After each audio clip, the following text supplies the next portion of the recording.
Good morning and welcome to What's New with Mike and Jeff, your Saturday morning hobby hangout coming to you live via the interwebs. I'm your host, Mike, and Jeff's not with me. So this is, I believe, I think he said it was the last outdoor soccer game for his grandson. And he still doesn't know if his grandson's going to go to an indoor league. So doesn't know what's going on at this moment, but he did know today was the last game. I guess where he lives in the wintertime, this stuff falls from the sky that's like icy cold and turns the ground all white and icy, and it's called snow. And we don't get that in Phoenix and Surprise out here. So we're not going to have snow, but I guess out there in good old Maryland, wintertime, everybody goes inside. And in Arizona in wintertime, everybody goes outside and we come inside in the summertime. We hide in our ACs and our nice, cool houses. Anyways, so I have no pictures. I have nothing to share. Good morning, Adam. How are you, buddy? Um, just gonna kind of work on hop. I've been in a slump lately. I'm not spending a lot of time working on hobby stuff outside the stream. Like in my morning time, um, usually it's get up, go, go, go, and I don't get a lot of morning hobby time. And by afternoon time, I'm a morning hobby kind of guy. I like to hobby in the morning time, and I just don't get my mornings as much as I used to. Because I used to be able on my days off spend a couple hours every day hobbying and working on stuff, and lately that hasn't happened. So it's kind of put me in like a slump, or I almost want to say I'm in a hobby depression. Uh, I'm just I'm just depressed because I don't get the hobby. Um, and I think also part of that hobby depression is I don't get to game as much anymore. I only game one day a week, and it's Friday and there's no one to game with. So I end up not having time to game. So I'm in a funk. I'm in a funk.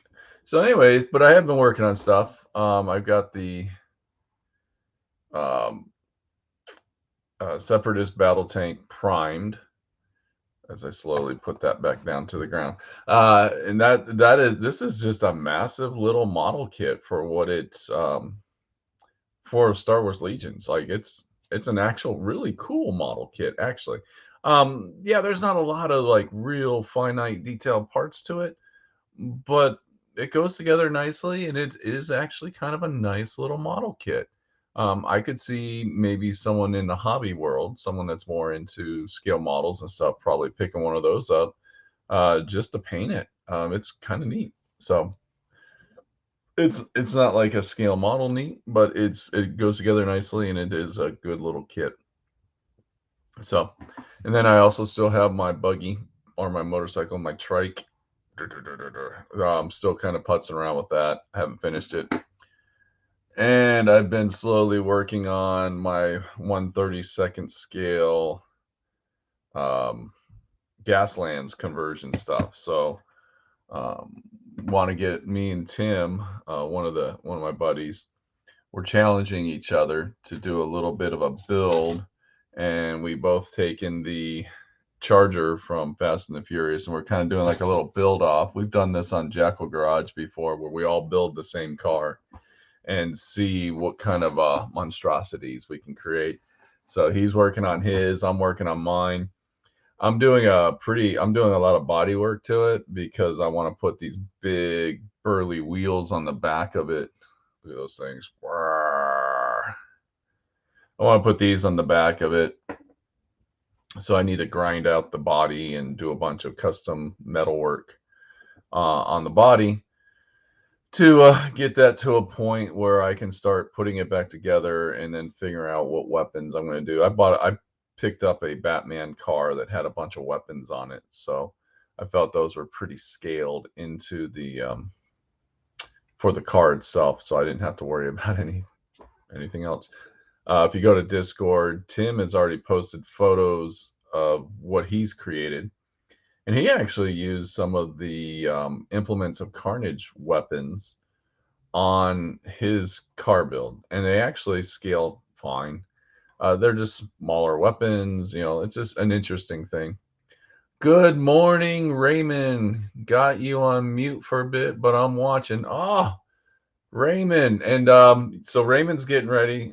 I know we don't have a lot of people viewing right now, but Raymond is actually getting ready to head over to the Ocotillo Open, which is this weekend at the Glendale Community Center, Civic Center in downtown Glendale.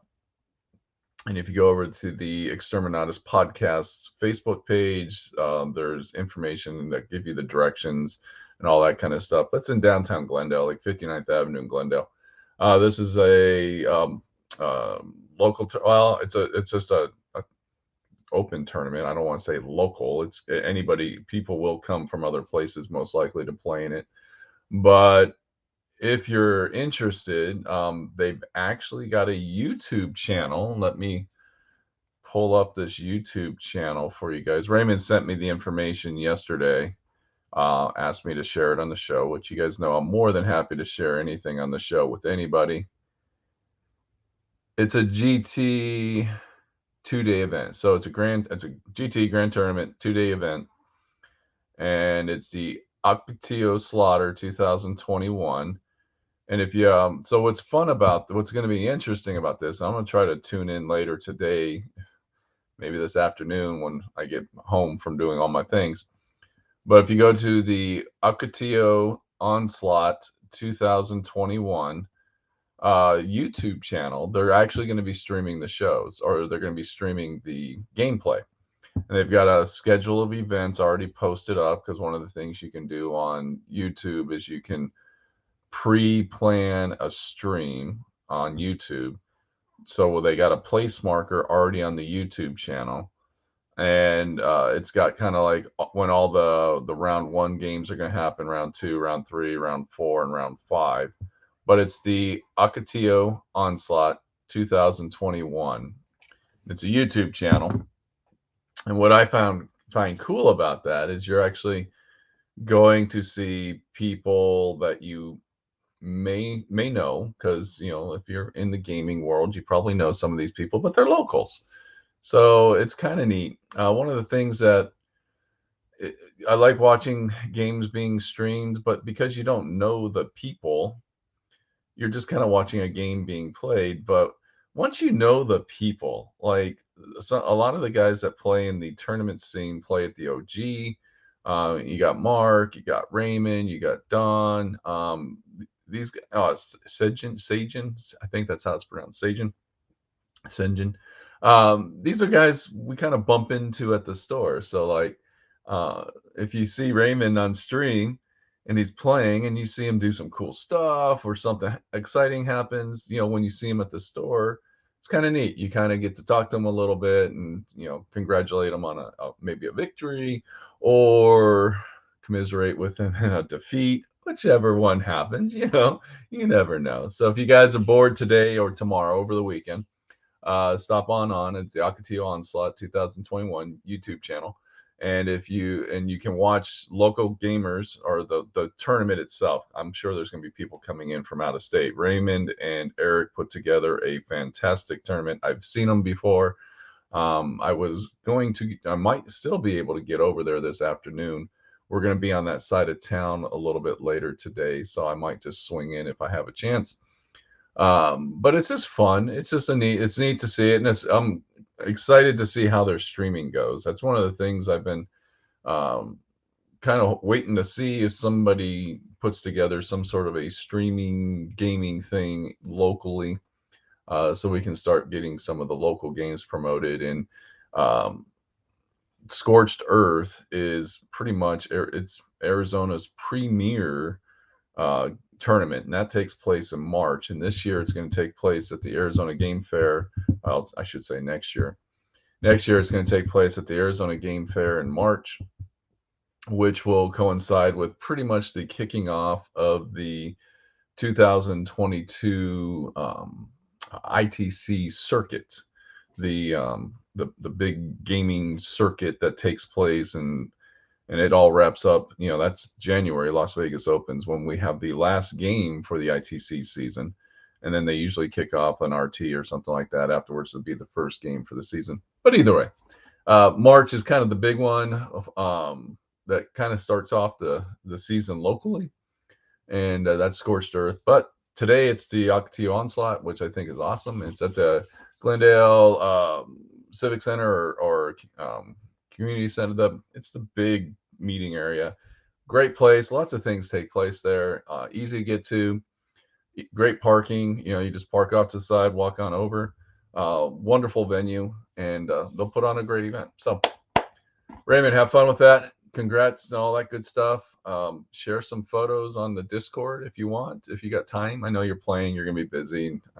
Everyone says share. But if you get a chance, if you some cool armies or something like that, just pop them up. Kind of neat. Let people kind of see what it's all about that may not be there. And again, check out the YouTube channel. All right, that was my announcement. So fun stuff.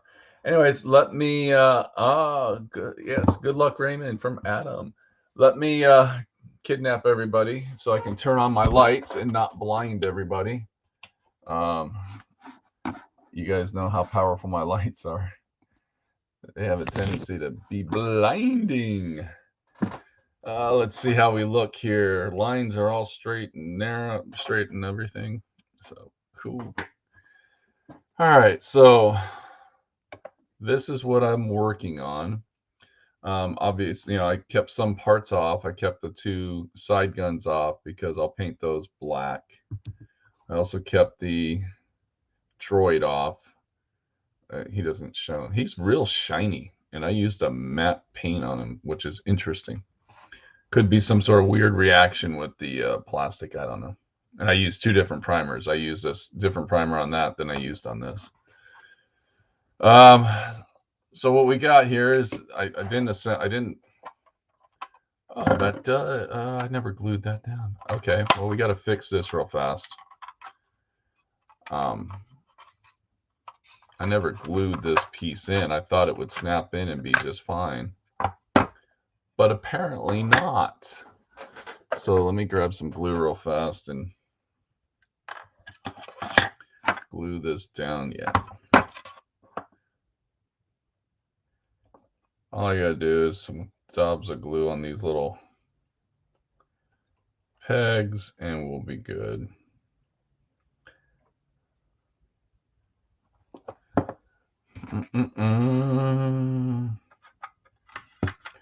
All right. Boom. That was just a simple glue. All right. So yeah, I got this separate. Everything's separate because this thing is going to be kind of a monster to transport. So one of the things when I start building these bigger models is I start thinking about how do I get it from point A to point B.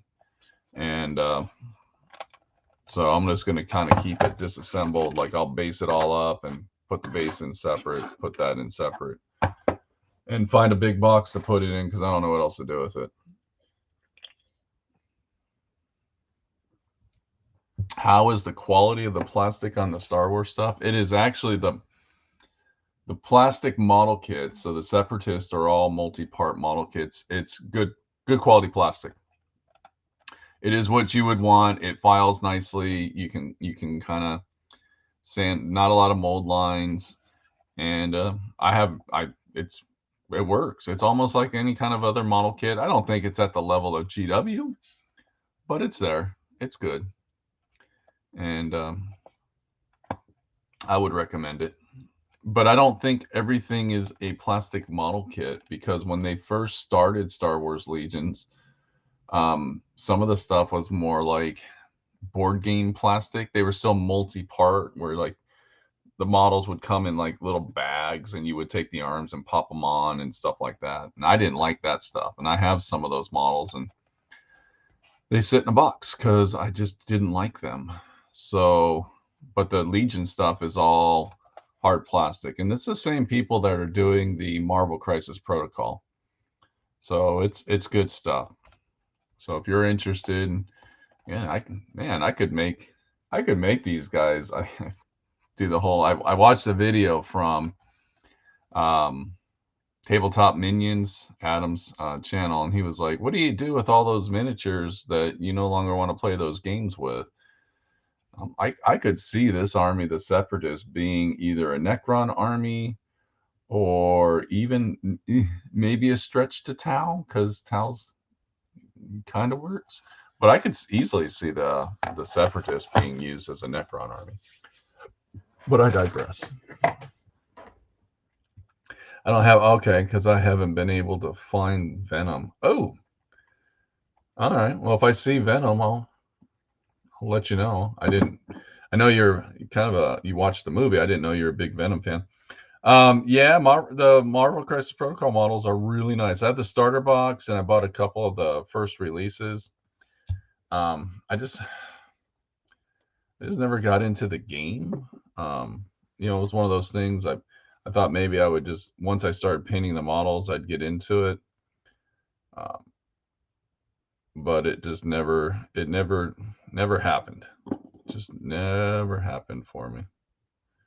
All right, so doing panel lining, and all I'm trying to do is I want to get these are really fine lines right here for the model, and I'm just trying to get some panel lining to go down. What's neat about panel lining, especially doing it down here, is I'm going to weather up this lip. So if I get a little excess, it's okay. And I'm trying to get this line to just go all the way to the tip. So, and this is the panel lining is some wicked stuff. It's kind of like just an oil-based paint or enamel paint, and it just has a tendency to flow. But you have to. So this was primed, and then I hit it with a clear coat, a matte varnish clear coat. And you kind of got to seal primers like flat colors, because the panel liner can leach into the lines and really cause some problems. So that's why I clear coat it. Right now I'm just trying to get it to, and you just have to kind of add more, and get it flowing in that line. Eventually it will make it. And then I'm just wiping off the excess. I can actually take some paint thinner if I have to, and I can even clean it up. I just don't know if I'm going to get it all the way down. Hopefully create a What army is that for? Or is that for Marvel Crisis Protocol? What army are you talking about? For Marvel Crisis Protocol or for Star Wars Legion? I'm thinking that I don't know all my geekdom that well. Yeah, Marvel. Okay. Sweet.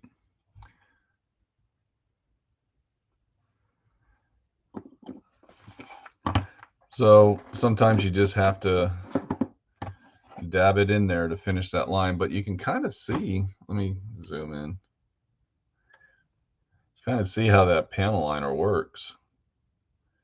Does a really good job. So what I'll do is I'll let it dry, and I'll actually clean some of that up, especially down here where you can see where I was wiping it off. I'll actually just clean that up a little bit, but I'm going to heavily weather down here, so I'm not too concerned about that. So I really got to figure out some kind of a paint scheme for this model. I don't have one yet, but I need to add some color to it. I can't just do this. Obviously, I'm going to do these black because these are the engines, and I'll do like some airbrush striping to represent some kind of an exhaust or something like that. But yeah, I gotta figure out something. Obviously, I got some guns that I can paint, but I don't know. I gotta figure something out. Right now, I just want to get it all panel lined. Maybe with the black lines in there, it may look better, and maybe I'll feel better about it. I was actually thinking about maybe doing these in red or orange. I think orange would probably look better, but I'm not good at painting orange. So that might help break up the color a little bit. I am not following any kind of Star Wars lore or clone war. Like, my clones are painted after a faction in the world, because this rust color is actually one of the factions, or the, I don't want to say factions. Um, sorry. One of the armies, units, whatever you want to call them. I'm sorry. Regiments. Um, so they do have a rust colored in the fluff. I did when I first got into this army, I did some looking on the old Googleverse, and found that they did have a rusty orangish red color faction, which I was more than happy to go with because made painting real easy. Oh, that line just flowed beautifully. Yeah, it was easier to do this crazy line than this straight line. But so sometimes what will happen when you're using these panel liners, there could be just some sort of a just something in the line in the model itself that can cause the panel line to stop moving. That's why you just have to do a little. You just have to help it along. Sometimes gravity isn't our friend. So yeah, the panel lines are it's just going to help break up the model, and I'm happy with it.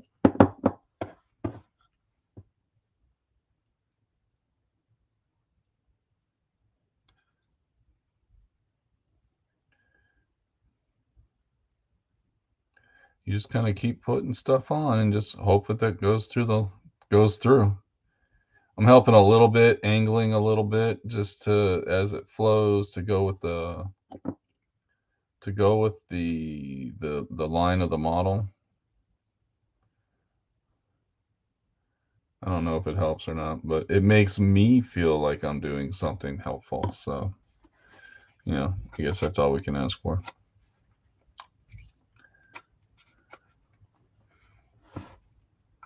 So you can kind of see it even right there. So we're getting there. We're getting there slowly but surely.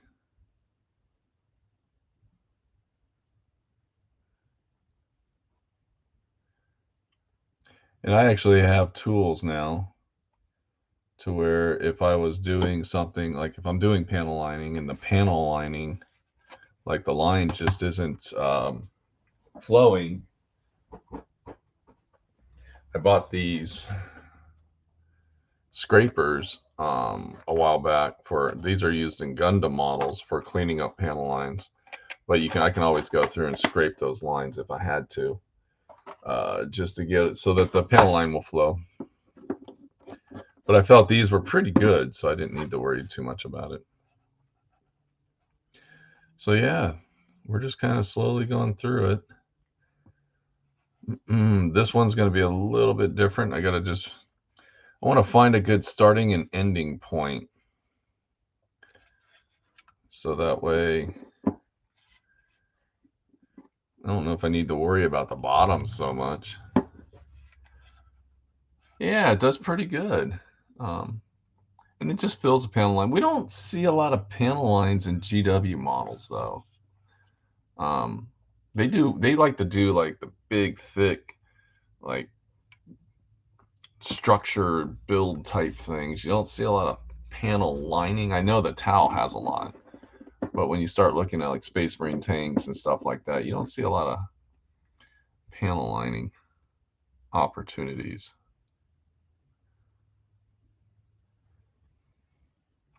So here I'm just I want to hide my starting point.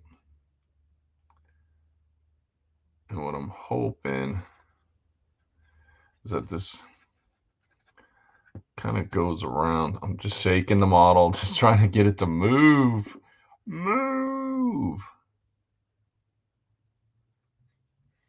Just so that it fills in that there it goes. And now it's going it flowed around, and now it's actually going up. So I'm just going to go ahead and add more. I'm not worried about this spot. Like, yeah, they're more raised areas. And to panel line, you actually need a line. This stuff is used a lot more in scale model airplanes, to get all the panel lines on an airplane, wings and stuff like that. So you can see it went all the way up. And I don't care too much about that mess down there. First of all, it's a door that's going to have a hinge, so it's going to be kind of greasy and grimy anyways, and no one's going to see it. Like, it's going to sit like this. No one's ever really going to see that, so I'm not too concerned about it. All right, so we'll move over to this side, do the same thing. Yeah, it's all right though, because the raised edges just make it real easy for dry brushing, which is fine. But sometimes, now the Aeronautic Imperialis airplanes, because obviously I have an Orc fleet. I shouldn't have even had to said that. I should have been able to tell you guys I had a fleet, and you probably already knew it was an Orc fleet. Those actually have some good panel lines. And I actually did a lot of panel lining on those. All right. That one flowed beautifully. So now we're at this point. Oh, can I get it over there? Because it actually went all the way across here. This one, not so much. Let's see if we can get a little bit more on that and see if we can make that happen.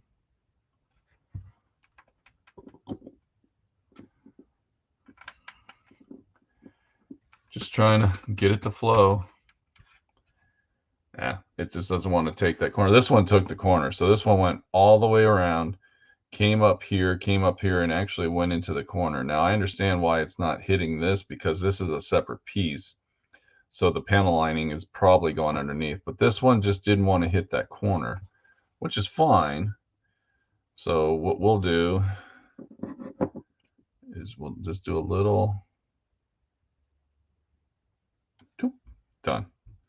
So now I had a lot flow, so I might have to clean that up. I may leave it. We'll see. I may, and I'm going to end up doing washes and stuff on this, so we'll see if that actually becomes an issue for me. But I'm going to have to do this top hatch. I actually thought about painting this 2 different colors, but it looks too much like an egg, and it may look a little weird. So it depends. I guess it would depend on what color I painted it. I could do this white and just do that white, maybe do this white, just add a splash of color to this. I don't know. I'm toying around with painting the driver. Should I call it a driver or pilot? I think I'll call it a pilot. Painting the pilot a different color. All right, so this is definitely now going to need to be cleaned up.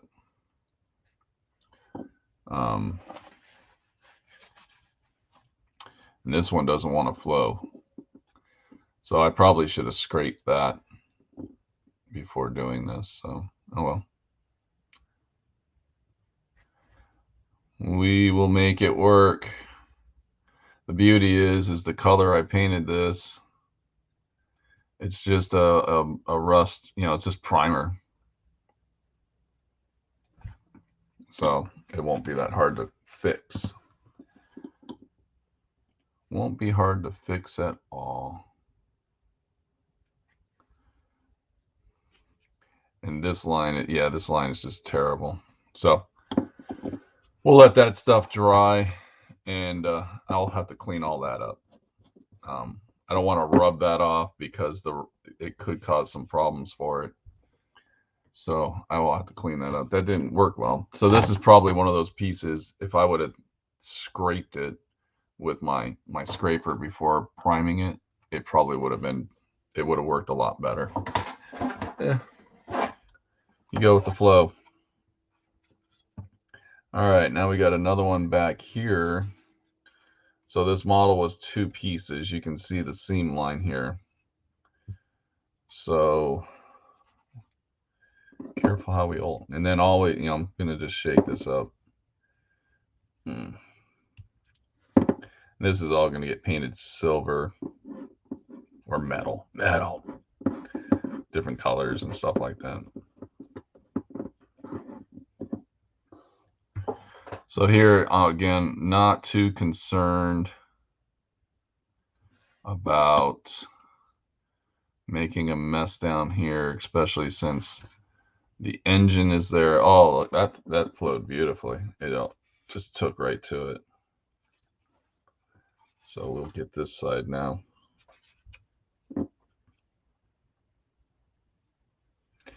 Again, all this can be cleaned up. So everything flowed, but it's hit a little bit too much. It's hitting that corner right there. But now I need to loosen up a little bit. Oh, there we go.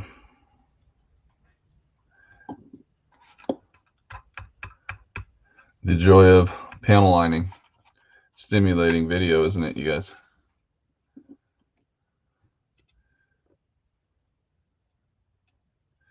But it does make a model. It just adds that little bit of detail to your model just to help it look better, just pop out. So I have to wait for it to fully dry before I can clean up the excess. And what I'll do is I have regular thinner, I have enamel thinner, and I have lacquer thinner. I actually have 3 different types of thinner at my desk. And this stuff is, I believe this is enamel. So you got to make sure you use the right thinner to remove the product. You don't want to use, lacquer thinner will remove everything. Regular thinner is great for removing like acrylic. But yeah, you got to make sure. But regular thinner doesn't do well with enamel. It will work, it just doesn't do well. So I'm going to do the gun arm here. I wonder where Joe's at today.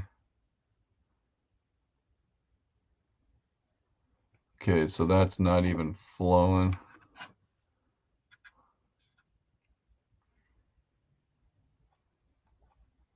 I don't even know. I think that might be a seam more than it is a panel. Yeah, that's more of a seam, so can't do nothing there.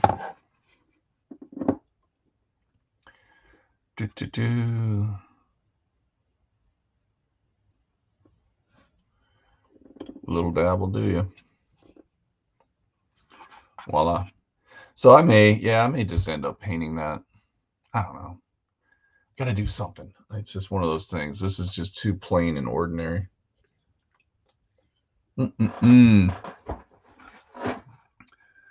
So let that dry for a little bit, then I'll come in and start getting like the engines painted up, just start adding a splash of colors. The guns are going to be silver, and I think I'm going to do the very tips of the gun turrets in silver, just to have some metal kind of looks going on. And then yeah, I'll have to sit here and contemplate and debate in my head, but I'll start weathering up the base. All I'm going to do is do the sponge technique around here, like it's bumped into battle debris and things like that on the battlefield. These are kind of like a hover tank. So I would think that like large rocks and things of that nature would be kind of a hindrance to it on the battlefield.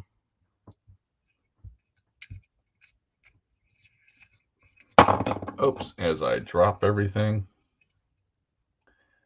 So I was trying to get it to go around, like it's starting to come around here. But what's cool about this piece is I can dab it right there and it will look just fine because that's kind of behind the tank barrel. Just a little strategizing as I try to figure out where I'm going to go. The reason it stopped here is you can see the seam. There's a seam right here where the two pieces went together, and it's not 100% sealed. So any excess um, panel liner is just kind of going in the crack of it. Just things like that. Little things like that help you know why things don't work for you sometimes. I'm trying to get it to just finish, but it doesn't want to.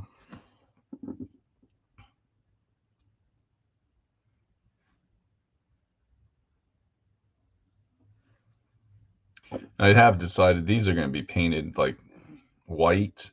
Then I'm going to do kind of a contrast, maybe red or blue or something on those, just to make it look a little different.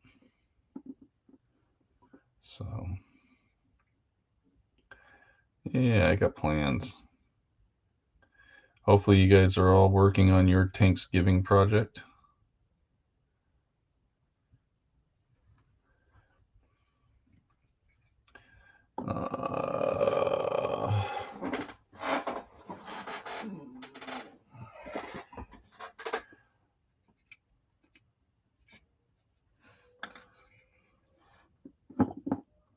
That actually removed the paint.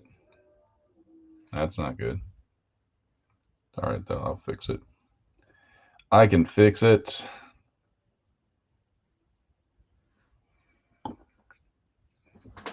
Just trying to highlight that panel. And I got the two antennas that are going to go there. I still have a feeling I'm going to end up breaking those things off. One of the things about when they make these really cool miniature models, and they put these really delicate parts on it, not realizing it's still a game piece at the end of the day. And there's a possibility I'm going to break it. I wish they would have given an option maybe to have the antennas down lower, like they weren't raised or something like that. Like, let's think of, how many people have antennas on their cars anymore? Why do we have them in the Star Wars world? I don't know.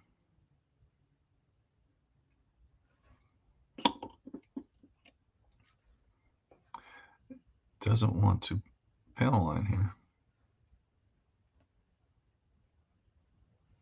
That's weird. Didn't even want to do that bottom line. Now I'm just kind of using a Q-tip to clean up some of it, but I'll get it all. All right. And next, the last piece we want to do is the gun barrel.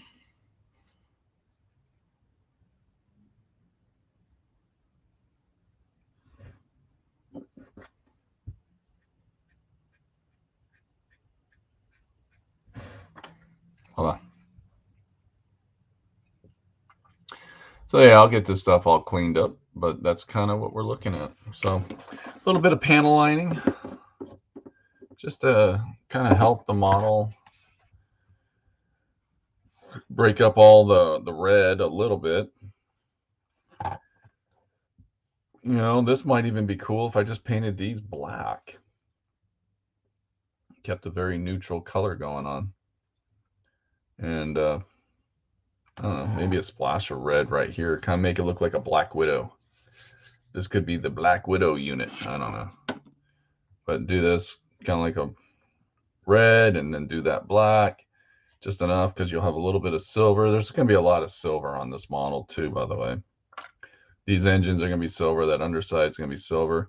I'm going to chip up the handles, the railing that is on this, just to make it look like, I'll put some sponge and I'll do some silver chipping. So we'll have a break. We'll have some break in the color. Just needs to have something there. So let's just take it slow. No reason to rush it.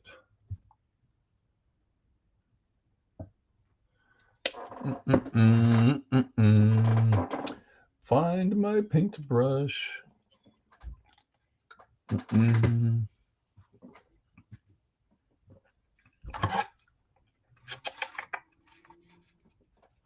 See, it got real messy right here where it ran. The good thing is it's on the underside, so I'm not worried about it.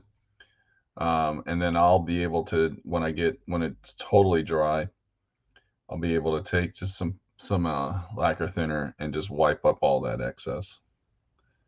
So it'll be fine. Right now, I got to basically shove paint deep down in here.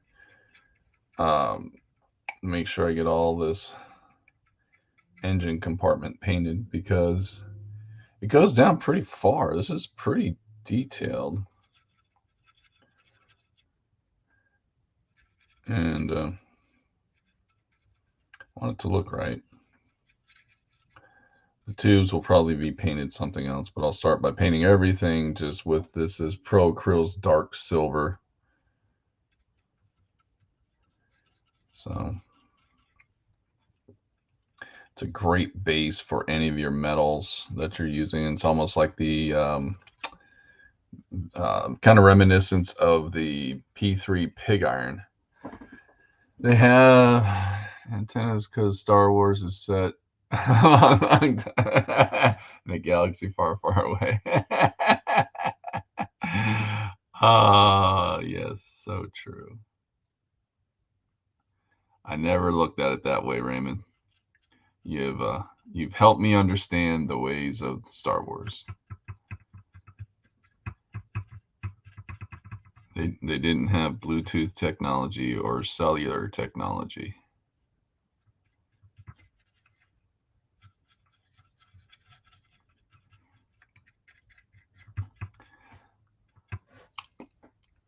So we'll get this painted up.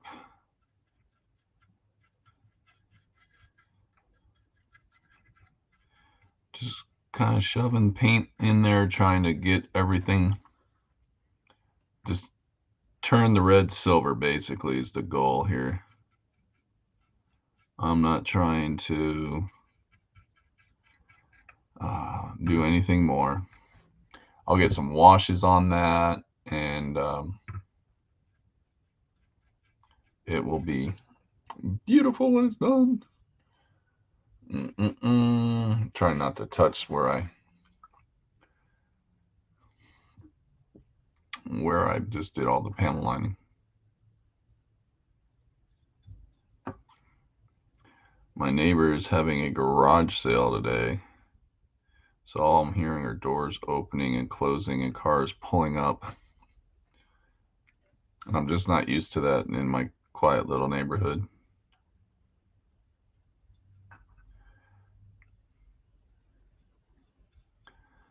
People buying other people's junk. That's kind of what they're having.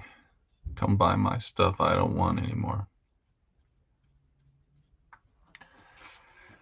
I just take all mine down to Goodwill and just give it to them. I don't want people at my house. Strangers looking at my stuff and judging me. I'd rather just take it to Goodwill. Be done with it.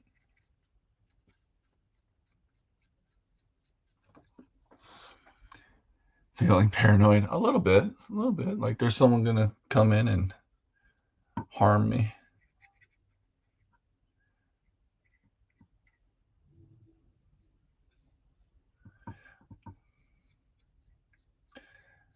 Got to go to Bookman's on Thursday, which was exciting. To a degree, I was excited to go, but I've rarely have ever had bad experiences at Bookman's, and I actually had a bad experience, and it wasn't their fault. It was, well, obviously it's a business, so to a degree it's their fault.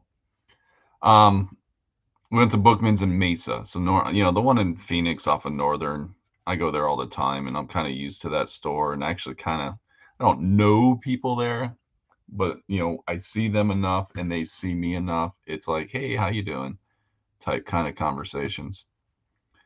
But the Mesa one, I don't get out too often. And I always look forward to going because it's like I'm going someplace new. And Bookman's is one of those things like, need to go there again. I live like 2 miles away. Yeah. I'm assuming you live 2 miles away from the Phoenix one, because I don't think you live in Mesa. Um, anyway, so I got out to the Mesa one.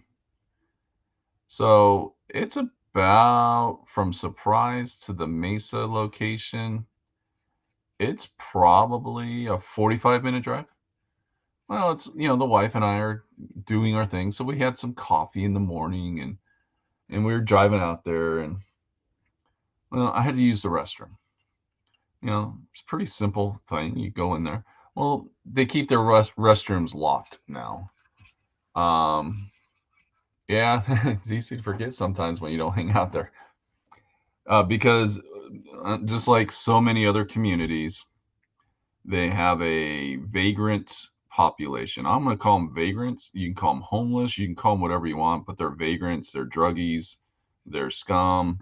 Um, they don't want to work for a living. They want to mooch off people. So they have a vagrant population that hang out in the mall where Bookman's is at.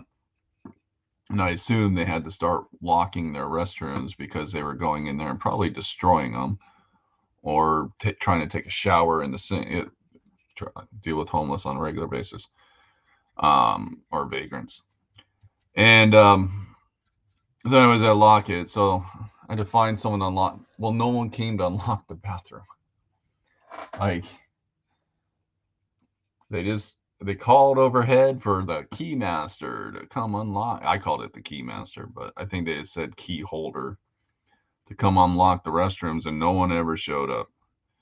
So my excursion to the east side to go check out Bookman's was cut short because I had to go use the restroom.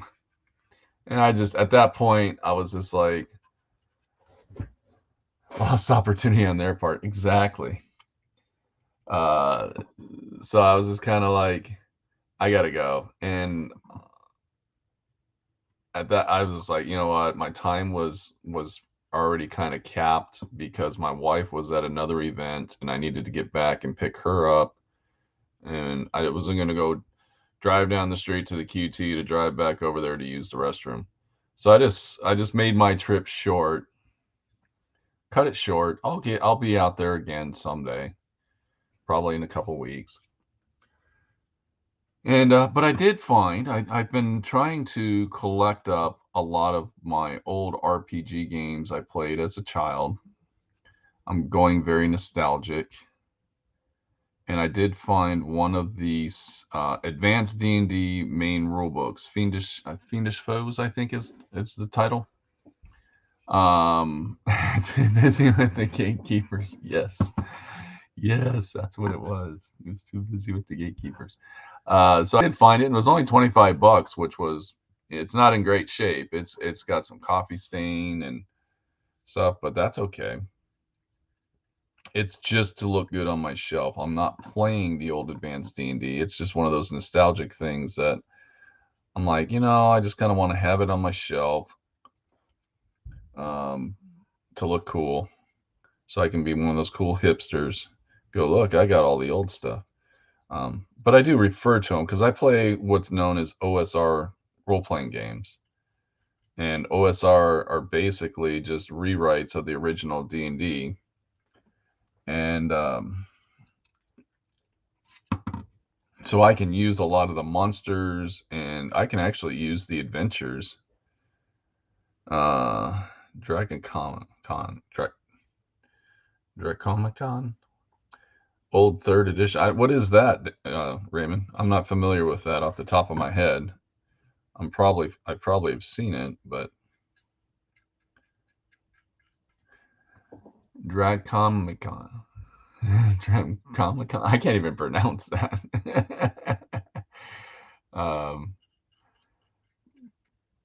But yeah, so I did find that. So I was pleased with that. Word you can't pronounce. Yes, it is a word. Draconomicon. Draconomicon. I'm gonna give up.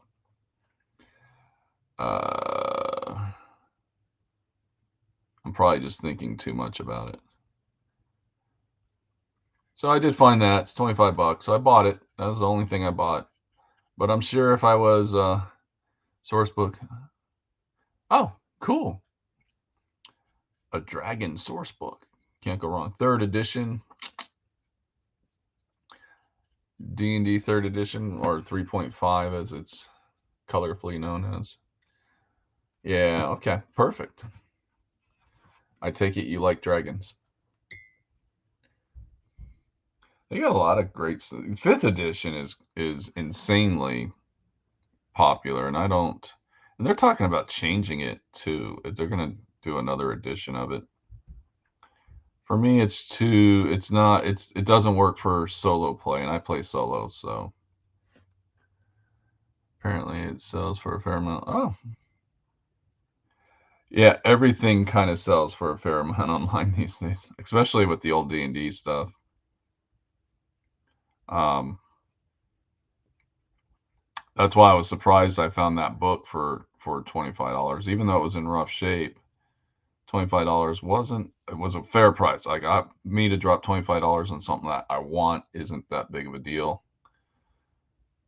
And it's again, it's part of a collection, not necessarily something that I have to have, but I'm collecting it, trying to, just revamp some of my childhood stuff, relive, I don't know. And I can use the rule books. I can use the contents of the books to play some of my RPG stuff. I can pull monsters out and stuff because the OSR systems that I'm using, and all the OSR systems are is like original D&D was written poorly. They did not write the rules real clear, and believe it or not, it's the original D&D stuff is really considered obsessed. Is a better word. Yeah, I am obsessed. D&D wasn't designed to be all like here's all the rules you need, go play the game. It was really designed for you to create house rules and create your own world and have your own fun with your friends. They just gave you kind of a basic guideline. Like, all right, this is what you need to get started. This is how you have a character sheet, and this is how your character sheet works, and here's how the dice work, because nobody at the time when it came out didn't understand, all the different types of dice. Like we were, everyone was used to D6s, and here you got a D20. What? So, but yeah, D&D is really a lot of house rules. That's what a lot of people, but then they started taking these house rules and expanding, and then they wanted to make it a tournament game, and that's when it got into all the crazy stuff. But all OSR games do, old school game, all they're doing is taking those rules and rewriting them and writing them in a way that they're easier to understand. Everything's kind of in one place, so they've taken the best of the house rules and kind of just put them in a game. But for solo play, because I play by myself, I'm not part of a game group or anything like that. Because I play more adult content, and I don't do I have to ask permission of the player type stuff to play with adult content. I'm just not into that. Um, so that's why the older rules work for me, because it's more open rule. They're more free flowing. Things evolve and change over time, especially after it gets bought by Progressive. Yes, yes. Wizards of the West Coast has really, really taken D&D to a whole new level. Plus, you throw in things like crit roll and all that stuff. The streaming stuff, technology itself is helping push it to the forefront even further, because now you can sit around and watch people play the game on stream. Which when a long, long time ago when I first heard about crit roll and people watching it, I was like, you want to watch other people play D&D? Why don't you just go play yourself? But then the pandemic happened, and now I understand. It's somewhat entertaining. And the only reason it's funny. Well, gotta go later, Mike. Yeah, take care, Raymond. Good luck today. Have fun. If hopefully I'll be able to swing by there this afternoon. We'll see. But have fun. Have a good time. And do well. Do well, my friend. And let us know.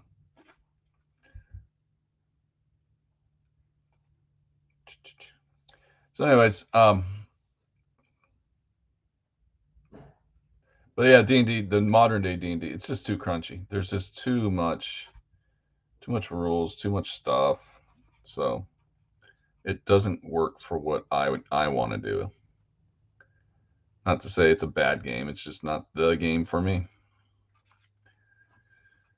All right. I'm getting kind of to a weird spot where I'm afraid to touch anything. It happens. I got this cool little, I just saw this detail here. Looks like some sort of tow cable type thing, like a latch you'd see on the back of like a 4-wheel drive truck to tow vehicles or to strap stuff down. Strap latch. Strap. That has to get painted silver so that it stands out.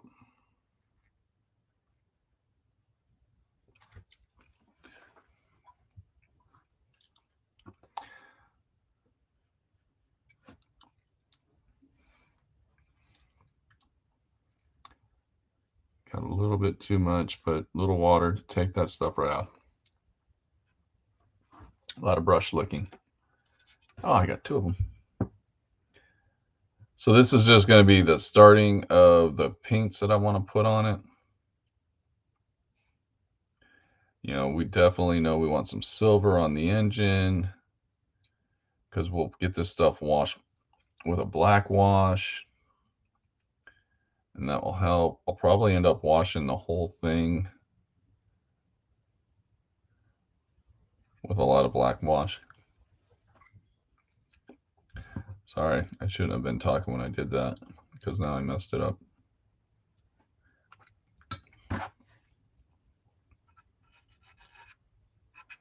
The power of acrylic paints and water. You can always clean up your mistakes.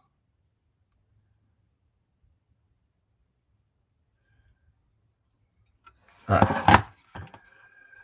So we talked about earlier, I wanted to paint this here silver because the guns are going to go onto that. And I just wanted to look like it all belonged.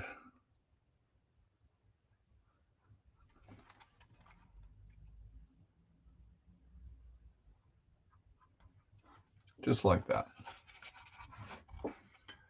I dumped a lot of silver paint out, so I want to use it up. I don't like wasting paint, which is weird.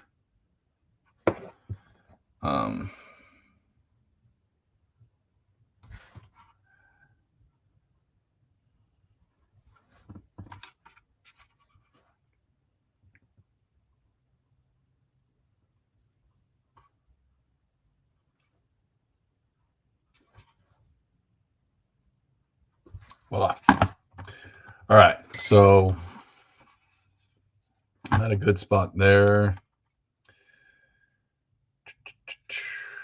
I definitely know I wanted to paint the tip of this gun silver.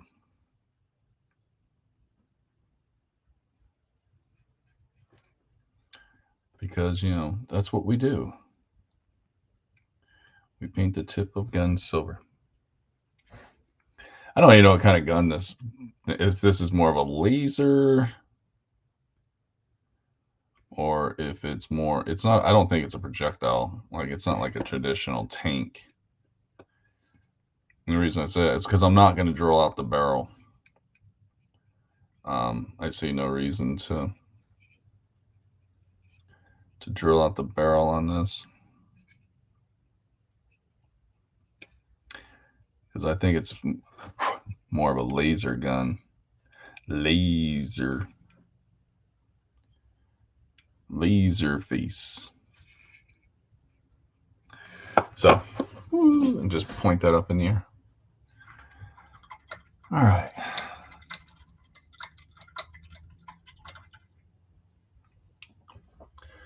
Dun, dun, dun. And then we're going to paint these silver. So let's get this going.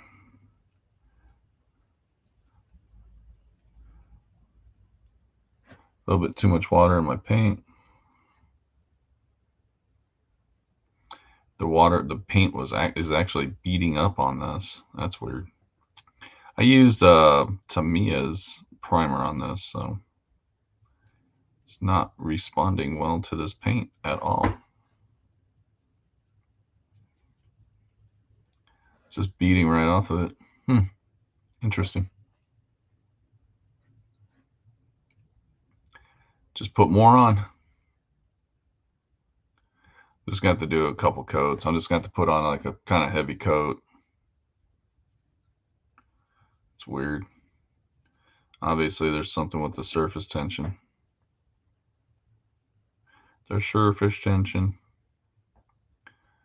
I wonder if I should have washed it first with an acrylic wash and then painted it. That's just weird. I think that's probably what I should have done.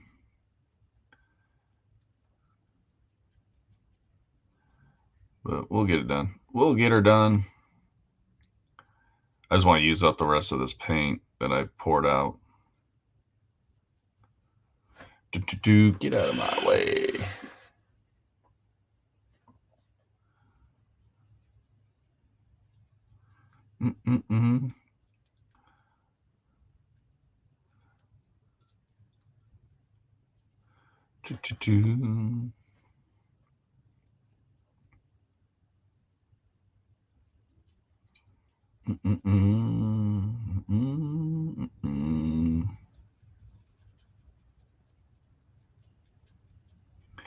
All right.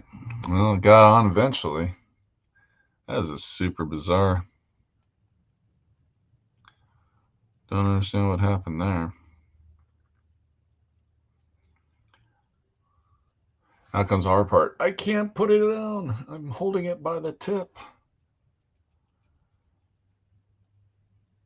So, but I used the paint up, and that's the important part. So, yay, paint got used.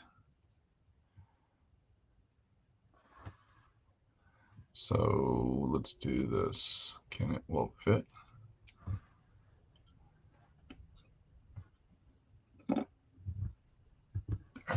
There. All right. Now I'm going to try to clean up some of the, I'll show you guys, just show you real quickly. I'm just going to use my lacquer thinner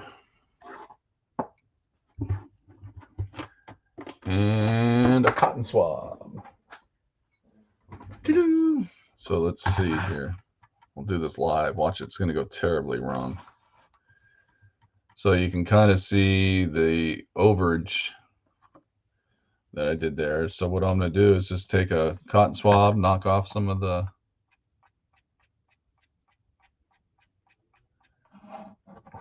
just clean it up. So lacquer thinner is not the way to go because it's actually removing the paint. It isn't bad. So let's go with the, let me get the enamel thinner. I was afraid the enamel thinner might be too much because of the type of primer I used. And just make sure you get a new cotton tip.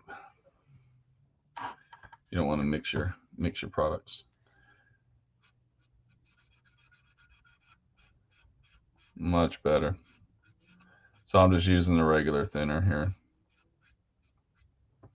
That's just going to clean off the overage. See, this spot was really hard.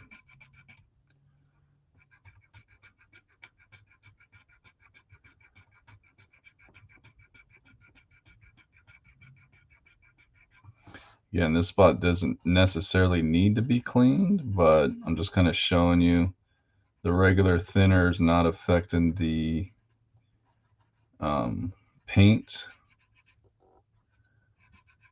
And I'm able to just kind of clean off any of the overages,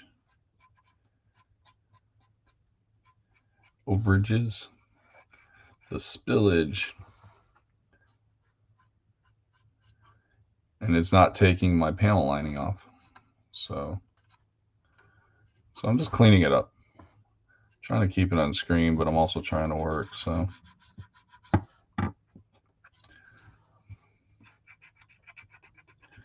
That's the joy of panel lining.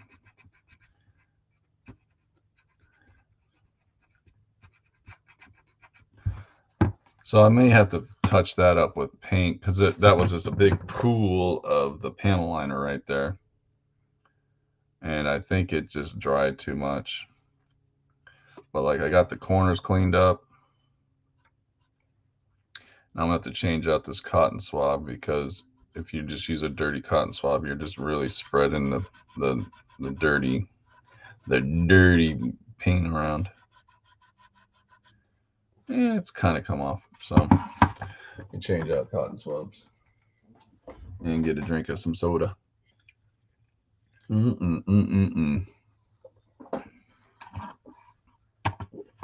So now I've decided I will paint that because I removed some of the paint. But now let's get this.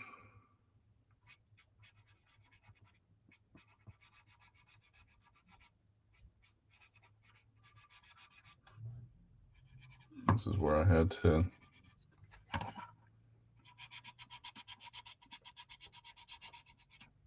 touch it. I touched it. Saying it's not affecting the panel lining. It's taking a little bit of the paint off, but it's not like the paint, the lacquer thinner took it all off. So I could actually remove that back down to silver with the lacquer thinner. And I'm afraid the enamel thinner is going to do the same. So, but the regular thinner, not having any kind of a problem with. I'm sure if I sat here and rubbed on it for a long period of time, it would be an issue. But we're just trying to clean it up. I'm with the little ones way down there in the corner. I'm going to have to use micro brushes.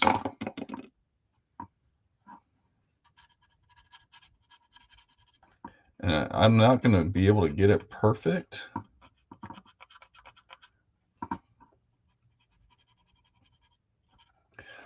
And this rubbed too hard, as you can tell.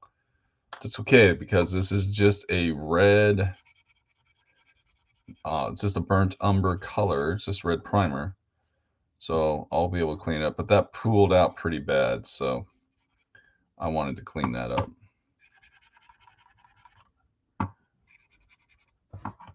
I don't know if you guys if you're able to see that or not. But so the thing about our show, we show things as we do them because not everything works and we don't have all the answers. And you kind of see us go through all the different phases. We don't do anything off camera, then come back and say, oh, look how perfect it was. And there'd been all kinds of mistakes and stuff that we had to fix. You guys get to see us make the mistakes as we go.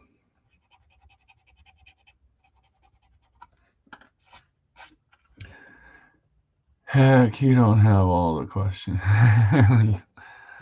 How you doing, Joe? Where have you been all morning, buddy?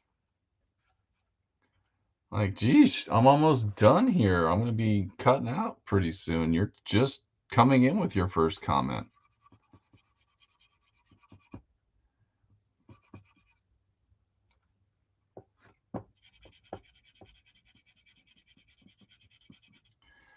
So that's the cleanup phase. So here comes this one. So let me switch up Q-tips. Glorious sleep. Yes, I got to sleep in this morning too. It was glorious. I didn't wake up till I got up out of bed at 5 this morning. It was awesome.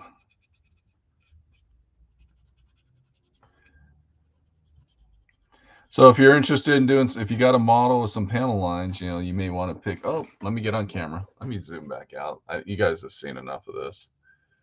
I know IOG sells it. I just use the Tamiya panel line accent color is what they call it. It comes in black, brown, gray.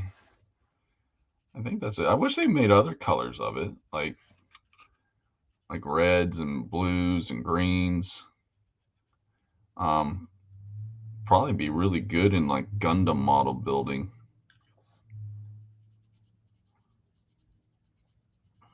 But I am not. Oh, stay on camera, Mike. Stay on camera. Stay on camera. So we just got to clean up the few spots. And again, I am wearing like the very raised edges. I'm getting a little bit of the paint off. But that's okay. I can fix it. I can fix it.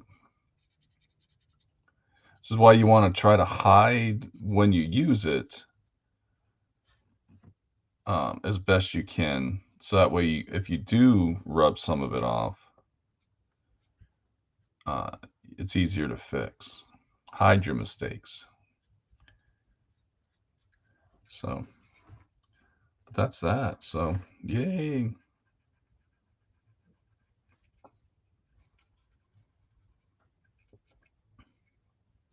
So this is all panel lined up. So I'm happy with it. Obviously, I've got some more painting to do. I am going to fix up those touch-ups. So what I'll probably end up doing is I'll decan some of the primer from the brand that I used. And all that means is I'm just going to spray it into the lid, build up a pool, and then I'll take a paintbrush and I'll come in and touch up those little spots that I wore down. And it's just one of the techniques you can use when you use a rattle can. You can just decan some, spray it into the lid, let it pool up, and then just take a paintbrush and do a little touch-up stuff. So I'll probably do that. Still need to decide on some colors, but it is, you know, the panel line really, just doing the panel lines kind of helped a lot with this model. I think when it was just all red or rust or whatever color you want to call it, it just didn't quite have the look I was going for. But now I'm thinking if I paint these silver, do something with that, either paint it orange or even solid black would help. Doing a little bit of engine detail stuff, I think it's going to look good, especially when I shoot this stuff. These are going to be black. These little holes, engine things are going to be black, and I'll do some airbrush. When I airbrush it, I'll do like shh and let it kind of spin out a little bit to make it look like air flowing over it. But then I'm also gonna do my sponge technique around this front, like the front bumping into stuff, like it's just flying along and hits a rock out of the way or something like that. I don't know. I wouldn't expect these droids to be great pilots, just average pilots. Sorry, I wasn't happy with how that ended. It still has just a touch right there. All right, good. But yeah, anyways, so that's kind of the take. But I still, you know, still on the fence as far as which direction I want to go. I think if I did any other color painting on it, it might just be these two pieces coming down here. They kind of go around and back here a little bit. But I might just do a little bit of painting on those. There's still some little latches and handles and stuff that I can paint here. We'll get some detail. I think it might be all right. I don't think I need to get too carried away. I think now that I've broken up the panels a little bit and I'm adding a little bit of silver to it, I think it's going to work out good. So anyway, that was fun. All right, let me switch cameras here. and say my goodbyes. Voila. Oh, all that bright light on my face. Whew. That was right on the screen. Anyways, thank you all very much for hanging out with me. I actually feel a little bit better now that I got a little hobby time in, and I kind of got a direction going on this battle cruiser, battleship. What is it's a battle tank. So I'm feeling pretty good about it. Oh, thanks for joining me, Adam. I had a lot of fun, but I now it's time for me to start my day. So I'm not going to get any more hobby time in today, just because I got stuff to do around the house. And I'm gonna try to sneak away this afternoon to do a little bit, but because I didn't do my yard work yesterday, I might have to do yard work. Hate doing yard work. Anywho, thank you all very much for joining. Joe, you're a little late to the show, but I appreciate you popping in. Hopefully the Kill Team event or the league or however you just play days, Kill Team night. There we go, Kill Team night is going well. I still want to get my new orcs painted up, but I've got a few other projects after Thanksgiving. I want to get banged out and done, and that way I can. I don't know what I'm going to do for 2022. I'm already planning 2022 out, and I don't know if I want to do a big project to kick off 2022. This year it's just been I did a lot of big models in 2021. Most notably is the Stampa that I finished up last month. But I also did some other big models this year. I didn't do a lot of big armies, like I didn't do a bunch of troops and things like that. So I don't know. I got to figure out what I'm going to do for 2022. I don't need to build any more Gaslands cars. Got plenty of Gaslands. Actually, I need to get rid of some of my Hot Wheels. Not all of them. I just need to thin down some. My collection has grown. So yeah, anyways, neither here nor there. So I got to start planning out 2022. We'll see what games are hot. I know Song of Ice and Fire is still pretty popular. Marvel Crisis Protocol is real popular.